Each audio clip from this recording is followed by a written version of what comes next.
ભુજ તાલુકાના કુકમા ગામે આવેલ રામકૃષ્ણ ટ્રસ્ટ દ્વારા છેલ્લા ઘણા વર્ષોથી ગોબરમાંથી અવનવી ચીજ વસ્તુઓ બનાવવામાં આવે છે।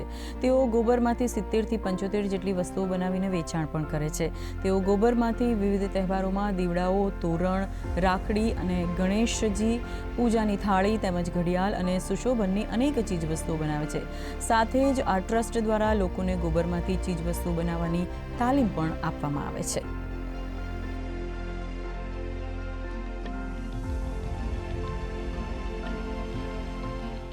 ગોબરમાંથી દીવડાઓ અને તહેવારો નિમિત્તે રાખડી છે કે એવા ગણપતિ ઉત્સવ હોય તો ગણપતિ છે, તો એવા એ જ રીતે દિવાળીના દિવસોમાં જેમ દીવડાની સાથે સાથે ઘરના સુશોભનની વોલપીસ છે, તોરણો છે, એવી ઘણી બધી સુશોભનની મૂર્તિઓ છે, એવી વસ્તુઓ બનાવે છે। ટોટલ 70 થી 75 વસ્તુ બને છે।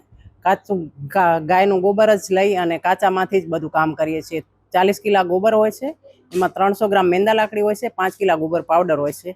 પહેલે કાચું બધું મિક્સ કરી લઈએ છીએ, પછી એનામાંથી દીવા કાઢીએ છીએ, પછી દીવાને 3-4 દિવસ સુકાવી અને પછી દીવા તૈયાર થઈ જાય છે, પછી પેકિંગ કરીએ છીએ।